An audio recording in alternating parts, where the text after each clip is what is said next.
Штамп ліхія 90-е надоўга прапісаўся ў інфапрасторы, але ў беларусаў часцей асацыюецца з Расіяй. Рамантызацыі перыяду паспрыялі брыгада і бумер. Большасць, здаецца, чула, што адбываецца ў той час там. Бандыты ў малінавых пінжаках, дзікі капіталізм, драпежны перадзел маёмасці. А вось калі заходзіць гаворка пра тое, якімі былі 90-е ў самой Беларусі, большасць мала што можа ўзгадаць. Быццам тут нічога і не адбывалася. А між тым, і ў Беларусі былі уласныя шалёныя 90-е, па-свойму яскравыя і адметныя, якія сталі часткай уласнай беларускай гісторыі. Пра гэта і раскажам у чарговым адліку. Перамены тады адбываліся імкліва, і беларускія гарады змяняліся літаральна на вачах. З'яўляліся рынкі, кіёскі, першыя камерцыйныя фірмы, казіно і вулічная рэклама. Асабліва ў Мінску, Брэсце і Гомлі. Беднасць з аднога боку і нечаканае багацце з іншага сталі маркерамі першых гадоў незалежнасці. Калі адныя выжывалі на пару дзесяткаў даляраў у месяц, а іншыя маглі і за вечар праматаць у рэстаране сотні. Новая эпоха нараджалася і новых гаспадароў лёсу. Беларусь у той час была тыповай постсавецкай краінай, дзе старая сістэма кантролю развалілася, а новая яшчэ не паспела сфармавацца. Гэта быў акурат той прамежак часу, калі закон існаваў толькі фармальна. Мясцовы крымінал хутка скарыстаўся новымі магчымасцямі, набыў выразныя абрысы і пачаў актыўна ўбудоўвацца ў новую рэальнасць як яе арганічная частка. Адным з галоўных сімвалаў той эпохі стаў сталічны камароўскі рынак. Тут круціліся вялікія жывыя грошы, выбудоўваліся складаныя гандлёвыя схемы, адбываліся буйныя гешэфты. Не дзіва, што рынак вельмі хутка трапіў спачатку пад увагу, а з часам і пад кантроль крымінальных брыгад. Гандляры плацілі за дах, фактычна за магчымасць спакойна працаваць. Нязгодных жорстка каралі. Падобныя схемы дзейнічалі і на Дынама, і ў Ждановічах, якія ў сярэдзіне 90-х ператварыліся ў буйныя гандлёвыя цэнтры сталіцы. У той час крымінал набыў у Беларусі такі ўплыў, што нават звычайныя людзі часта звярталіся па дапамогу не ў дзяржаўныя органы, а наўпрост да аўтарытэтаў, бо гэта здавалася больш эфектыўным. Тутэйшы крымінальны свет умоўна дзяліўся на дзве плыні. Так званых беспрыдзельшчыкаў з ліку былых і нават дзеючых спартоўцаў і злодзеяў у законе, звязаных з постсавецкім крымінальным светам. Існавала законная ў двукоссі рэч, то бок я кажу пра паняткі, пра закон пра вароў, пра злодзеяў, пра зарганізаваны крымінал. Праблема канца 80-х, 90-х гэта тое, што завецца беспредел. Гэта вось акурат тыя самыя бандюганы, якія не звязаны з арганізаваным крыміналам, якія проста вось гэтыя спартоўцы, якія проста пайшлі па рынках, па вышыбалах і ўсё такое. Да першых, напрыклад, адносіліся брыгады пасялковых, Валіка Карэтнікава, шалаеўскія. Іх лідара Валерыя Шалаева, аднаго з прыкметных мінскіх крымінальных аўтарытэтаў, які кантраляваў частку рынкаў, узарвалі ў аўтамабілі ў Мінску. Другую плынь прадстаўлялі аўтарытэты старой школы. Адной з ключавых фігур якой быў у Беларусі Леў Эпштейн, вядомы як Лёва Бяльмо, адзін з першых законнікаў БССР. Крымінальныя аўтарытэты з'яўляліся генераламі ў іерархіі сматрачых і блатных ва ўсіх рэгіёнах Беларусі.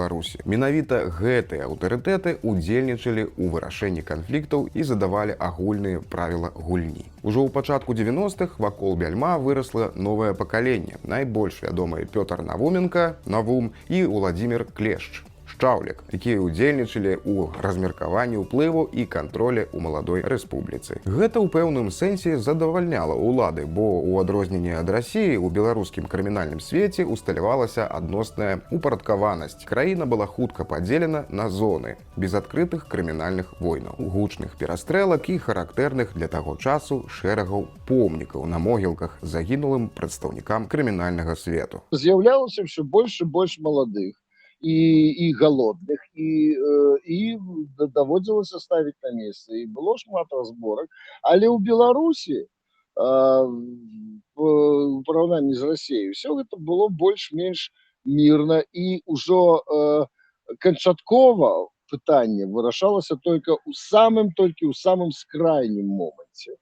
толькі ў самым скрайным, то бок да апошняга проста ішлі размовы, значыць церлі, размаўлялі. І калі ўжо проста персанаж адбіты, то ўжо вырашалася так, ну, так скажем, ліквідацыя.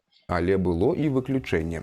Самым крымінальным і небяспечным горадам у 90-е лічыўся Гомель. Акурат з-за дамінавання беспрыдзельшчыкаў. У той час горад фактычна дзялілі паміж сабой брыгады пажарнікаў і Марозава. Банду Марозава, якая пазней паглынула канкурэнтаў і праіснавала даўжэй за большасць іншых груповак, амаль да сярэдзіны нулявых лічаць адной з самых жорсткіх у беларускай крымінальнай гісторыі. Гэта была вялізная, разгалінаваная крымінальная структура, якая скарумпавала мясцовых міліцэйскіх чыноўнікаў і нават мела сваю выведку. Банда гэтая займалася рэкетам, кантролем камерцыйных прадпрыемстваў, выкананнем і аховай бізнесу. Любыя канфлікты вырашаліся праз гвалт і забойства. Менавіта такія метады зрабілі групоўку самым сумнавядомым прыкладам крымінальнага свавольніцтва ў беларускія ліхія 90-е.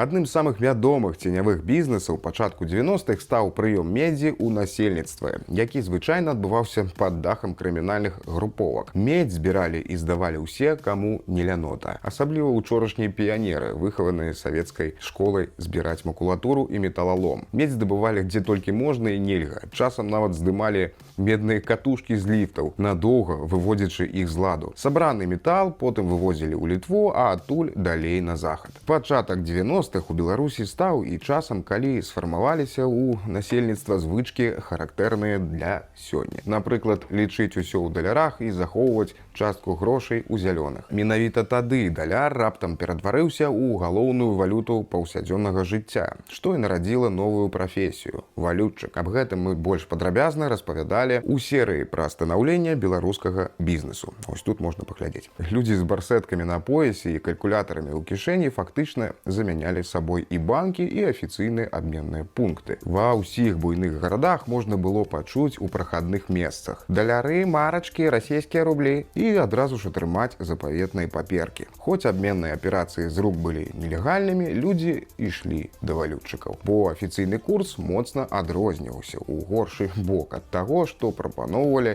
вулічныя мянялы. Прычым з мяняламі тады супрацоўнічалі і буйныя кампаніі, у тым ліку замежныя. В умовах дэфіцыту валюты і раздробненага фінансавага рынку валютчыкі выконвалі функцыю, якую афіцыйная банкаўская сістэма тады проста не магла забяспечыць. Ну і безумоўна, што частку свайго прыбытку валютчыкі адсцёгвалі крыміналу. Беларускі той крымінал меў судачыненне не толькі з прадпрымальнікамі. У сярэдзіне 90-х сітуацыя пачала закранаць і прадстаўнікоў улады. У 97-м, напрыклад, годзе быў забіты Яўген Мікалуцкі, дэпутат і кіраўнік камітэта дзяржкантролю па Магілёўскай вобласці і асабісты сябар Лукашэнкі. Яго ліквідавалі з дапамогай выбухоўкі, закладзенай у пад'ездзе дома. І на гэты раз гаворка ішла ўжо не пра бізнесмена ці бандыта, а пра дзяржаўнага дзеяча высокага рангу. Менавіта пасля забойства Мікалуцкага дзяржава пачала жорсткую барацьбу з крыміналам, у тым ліку і метадамі, які пазней будуць называць пазасудовымі і неканстытуцыйнымі. У выніку крымінальныя босы пачалі раптоўна знікаць адзін за адным. У гэтых знікненнях будуць абвінавачваць сумнавядомыя эскадроны смерці, якія пазней звяжуць з прапажай апазіцыйных палітыкаў.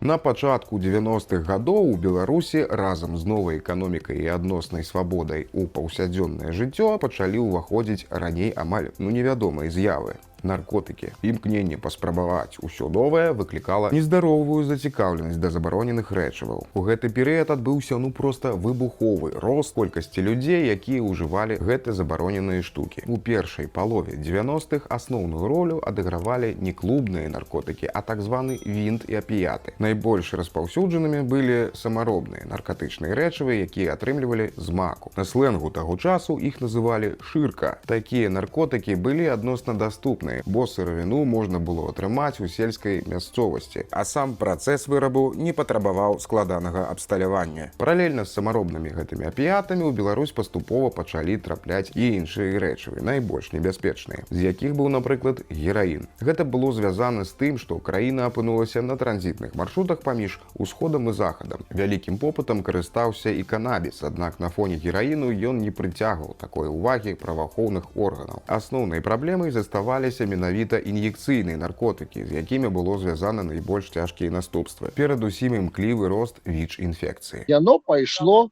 з 91-го году, просто можна было ўсё дастаць. Усё можна было атрымаць. Самыя распаўсюджаныя ў 90-х гэта былі вінт і чорны.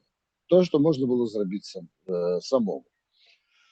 Але да пэўнага часу, гэта было да верасня 93-го году. Вось такая была, у сэнсе, вольніца.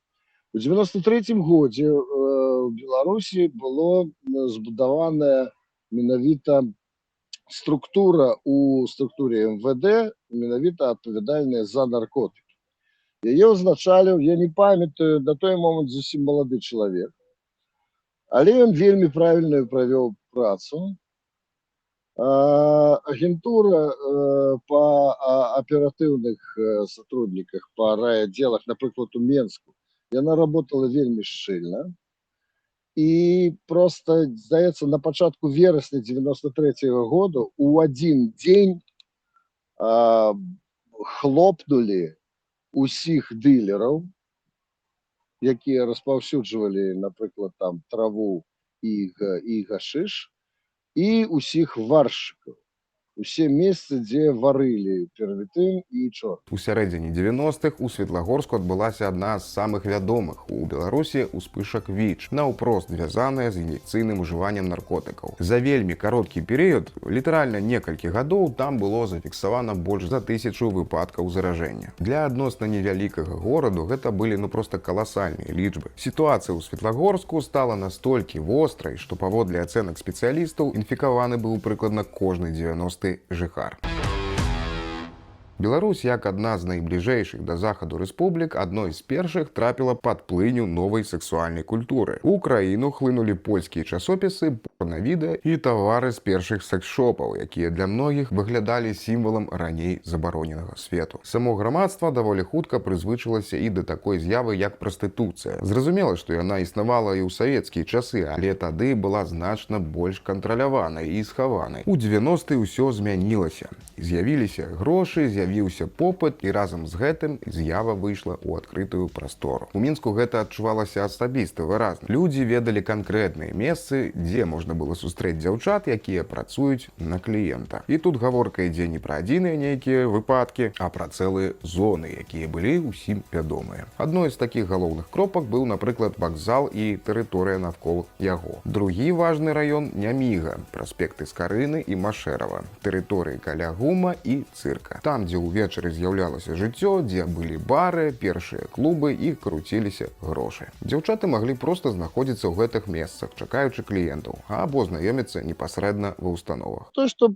прастытуцыя ёсць, гэта ні для каго не было таямніцай, асабліва з пачатку перастройкі, перабудовы з 85-86 года дзеўкі ўжо проста непрыхавана фланировали на панелі перед інтурыстаўская гатэль у нас юбілейная, гэта на праспекце Машэрава ў Менску, і там гэта было іх, там, конечно, там моцныя такія дзяўчыны,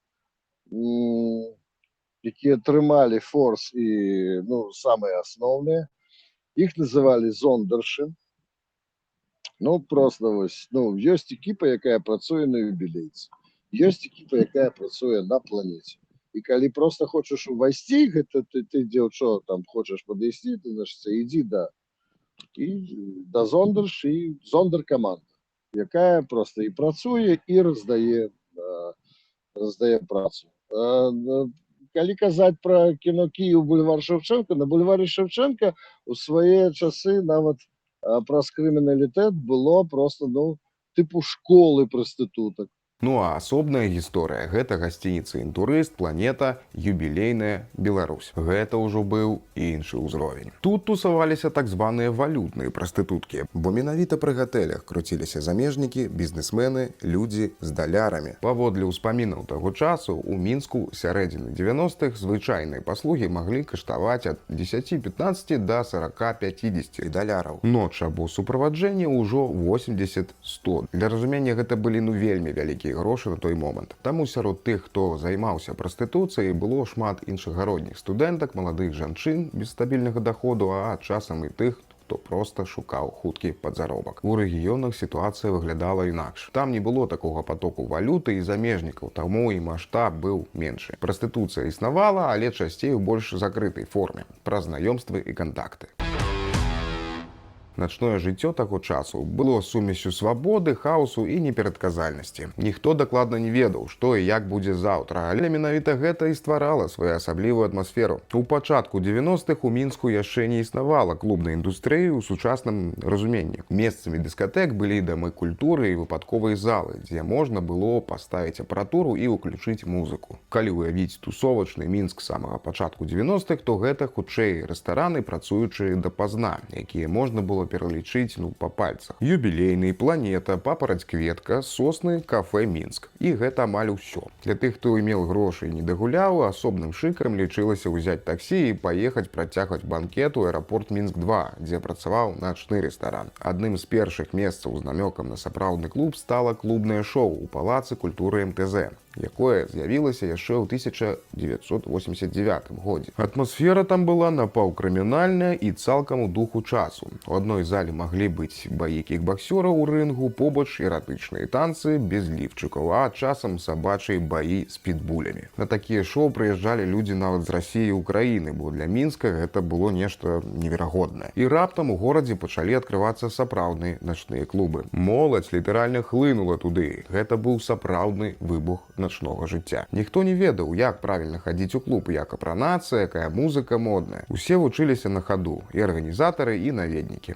Пра новыя месцы даведваліся праз сарафаннае радыё. Чуткі і плёткі былі галоўным інфармацыйным каналам Мінска 90-х. Па ўспамінах сучаснікаў, такога ажыятажу, як у той час, у горадзе больш не было ніколі. Многія з гэтых месцаў сёння ўжо амаль забытыя або засталіся толькі ва ўспамінах, але ў той час і яны былі сімваламі новай эпохі. Такія назвы, як Джоні Бі Гуд, Чорны лімон і іншыя, гэта былі не проста клубы ў сучасным разуменні. Гэта былі месцы, куды хадзілі не толькі патанчыць, але і сустракацца, знаёміцца і дамаўляцца. Паход у такі клуб у тыя часы сам па сабе быў ужо падзеяй, бо гэта не савецкая дыскатэка ў Доме культуры. Тут быў іншы ўзровень. Музыка, святло, інтэр'еры, якія спрабавалі капіраваць заходнія ўзоры. Гэта стварала адчуванне, што ты трапіў у нейкі іншы свет. Грошы ў гэтых месцах часта былі шэрымі, паходзілі не самых празрыстых крыніц. І гэта накладвала свой адбітак на ўсё, што адбывалася вакол. Адным з першых легендарных месцаў стаў клуб Ксантыя. Ён існаваў недоўга, але гісторыі пра яго ходзяць і дагэтуль. Клуб размяшчаўся ў рытуальнай зале дома афіцэраў, дзе яшчэ учора развітваліся з савецкімі генераламі. Ужо адно гэта рабіла яго сімвалам новай эпохі. Для інтэр'еру на ланцугах падвесілі сапраўдны аўтамабіль, вакол чорны граніт, дэкарацыі і шмат мадэльнай знешнасці дзяўчын. Другім легендарным месцам пачатку 90-х стаў рэстаран-клуб «Чорны лімон». Як успамінаў вядомы беларускі вядучы і тэлепрадзюсар Ягор Хрусталёў, знаёмы заказаў у «Чорным лімоне» крыху алкаголю,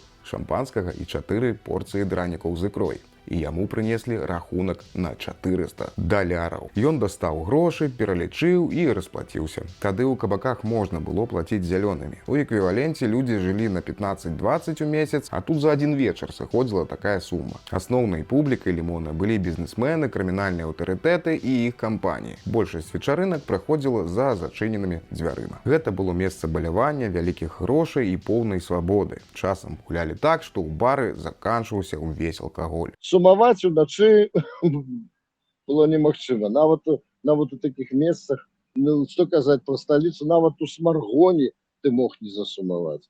Калі ў Менску ты не мог, напрыклад, у 93-94 годзе легальна купіць, не ведаю, там віскі ці нешта, бо дзяржава ўпілілася ў тое, каб гэта ўсё акцызаваць, то, напрыклад, ты мог на вакзале ў Смаргоне просто зайсці у кавярню, якая зварана з 4 марскіх кантэйнераў, і просто там бачыць 12 сартоў віскі, а сігары кубінскія, яны просто стаяць як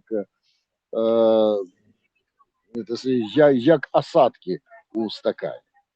Ну, а 98-м годзе, калі адкрыўся Джоні Бі Гуд, гэта тэхасска-амерыканскі бар, які придумаў, дарэчы, былы музыкант, зараз рэстаратар, вельмі паважаны чалавек, то просто шмат у каго просто зляцела галава, бо вось там, менавіта там, у Джоні Бігуд, за ноч, нават менш, чым за ноч, бар афіцыйна працаваў да 23:30. Выпіваўся да гэтага часу весь бар і з'ядалася ўся кухня. Вось просто. Бо ў пэўны момант пастаўшчык, які там, ну, там працаваў, Саня, ён просто на сваёй дзевятцы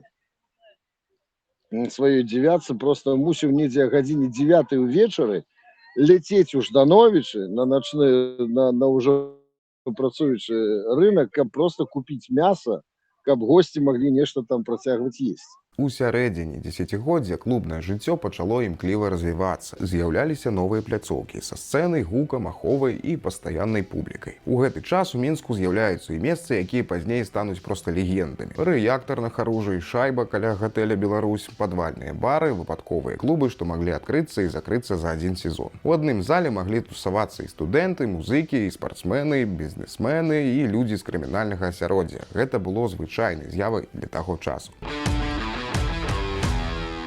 Вось такія яны былі, беларускія шалёныя 90-е. Для кагосьці перыяд нестабільнасці, а для кагосьці час магчымасцяў. Падпіска, лайк, каментар, каму бяспечна, і чакайце новыя гісторыі пра гісторыю.